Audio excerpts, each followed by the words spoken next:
بسم اللہ الرحمن الرحیم۔ السلام علیکم۔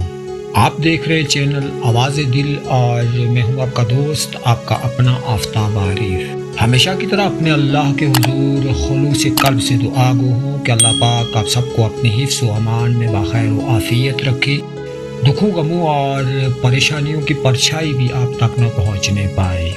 دوستوں، بہنوں، بھائیوں اور بزرگوں، آج جو بات میں آپ سے شیئر کرنے جا رہا ہوں اس کا تعلق من حیثیت معاشرہ ہمارے لیے بہت اہم ہے۔ ہم میں سے اکثر لوگوں کو یہ شکوہ رہتا ہے کہ دوسرا ہمارے لیے آسانی کا سبب نہیں بن رہا۔ بہرحال اس قصے کو سننے کے بعد آپ کو اندازہ لگے گا کہ دوسروں کے لیے آسانیاں بانٹنا کسے کہتے ہیں۔ تو آئیے آج کے قصے کی طرف چلتے ہیں۔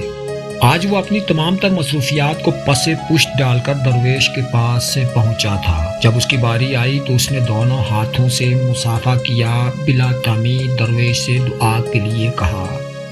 درویش نے نوجوان کے کاندھے پر ہاتھ رکھا اور بڑے جلد سے دعا دی، اللہ تجھے آسانیاں بانٹنے کی توفیق عطا فرمائے۔ دعا لینے والے نے حیرت سے کہا، حضرت الحمدللہ، ہم مال پاک کرنے کے لیے ہر سال وقت پر زکوٰۃ نکالتے ہیں، بلاؤں کو ٹالنے کے لیے حسب ضرورت صدقہ بھی دیتے ہیں، اس کے علاوہ ملازمین کی ضرورتوں کا بھی خیال رکھتے ہیں۔ ہمارے کام کرنے والی کا ایک بچہ ہے جس کی تعلیم کا خرچہ ہم نے اٹھا رکھا ہے۔ اللہ کی توفیق سے ہم تو کافی آسانیاں بانٹ چکے ہیں۔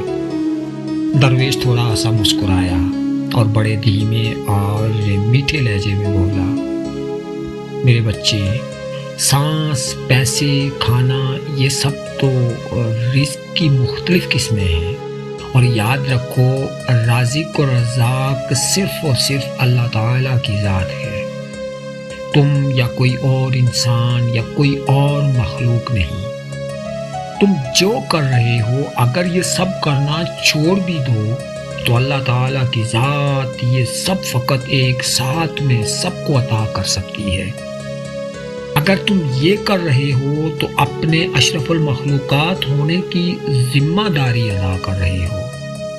درویش نے نرمی سے اس کا ہاتھ اپنے ہاتھوں میں لے لیا اور پھر بولا، میرے بچے، آؤ میں تمہیں سمجھاؤں کہ آسانیاں بانٹنا کسے کہتے ہیں۔ کبھی کسی اداس اور مایوس انسان کے کندھے پر ہاتھ رکھا کر، پیشانی پر کوئی شکن لگائے بغیر 1 گھنٹہ اس کی لمبی اور بے مقصد باتیں سنا کر، آسانی یہ ہے۔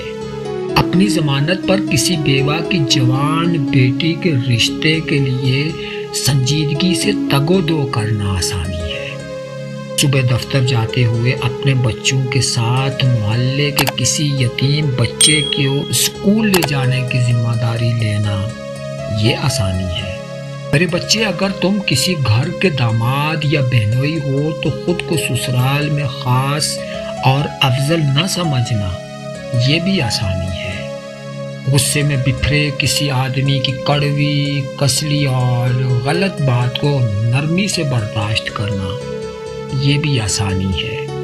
چائے کے کھوکھے والے کو اوئے کہہ کر بلانے کی بجائے بھائی یا بیٹا کہہ کر بلانا، یہ بھی آسانی ہے۔ گلی محلے میں ٹھیلے والے سے بحث مباحثے سے بچ کر خریداری کرنا، یہ آسانی ہے۔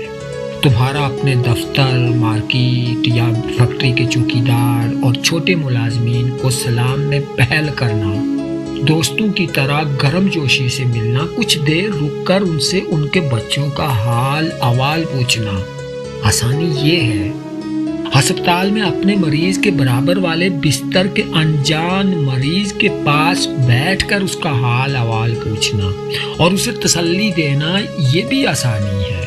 میرے بچے، ٹریفک کے اشارے پر تمہاری گاڑی کے آگے کھڑے شخص کو ہارن نہ دینا جس کی موٹر سائیکل بند ہو گئی ہو، سمجھو تو یہ بھی آسانی ہے۔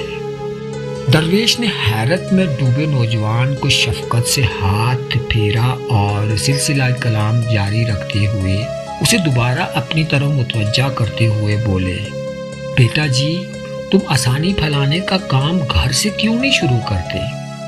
آج واپس جا کر باہر دروازے کی گھنٹی صرف 1 مرتبہ دے کر دروازہ کھلنے کا انتظار کرنا، آج سے باپ کی ڈانٹ ایسے سننا جیسے موبائل پہ گانے سنتی ہو۔ آج سے ماں کی پہلی آواز پر جہاں کہیں ہو فوراً ان کے پاس پہنچ جانا۔ اب انہیں تمہاری دوسری آواز دینے کی نوبت نہ آئے۔ بہن کی ضرورت اس کے تقاضے اور شکایت سے پہلے پوری کرنا۔ آئندہ سے بیوی کی غلطی پر سب کے سامنے اس کو ڈانٹ ڈپٹ مت کرنا۔ سالن اچھا نہ لگے تو دسترخوان پر حرف شکایت بلند نہ کرنا۔ کبھی کپڑے ٹھیک استری نہ ہوں تو خود استری کر لینا، خود ان کو درست کر لینا۔ میرے بیٹے ایک بات یاد رکھنا، زندگی تمہاری محتاج نہیں، تم زندگی کے محتاج ہو۔ منزل کی فکر چھوڑ دو، اپنا اور دوسروں کا راستہ آسان بناؤ۔ انشاءاللہ تعالی منزل خود ہی مل جائے گی۔ وہ جوان بڑی حیرت سے درویش کے چہرے کی طرف دیکھ رہا تھا۔ اچانک اٹھ کر درویش کا ہاتھ اپنے ہاتھوں میں لیا اور اپنے لبوں کے ساتھ جا لگایا۔ دوستو، بہنوں، بھائیوں اور بزرگوں، آئیں صدق دل سے دعا کریں کہ اللہ تعالی ہم سب کو آسانیاں بانٹنے کی توفیق عطا فرمائے۔ آمین ثم آمین یا رب العالمین۔ اپنا ڈھیر سارا خیال رکھیے گا اور ان کا بھی خیال رکھیے گا جن کو آپ کے خیال، آپ کی توجہ کی ضرورت ہے۔ اپنی نیک دعاؤں میں مجھے یاد رکھیے گا۔ مجھے دیجیے اجازت۔ اللہ حافظ۔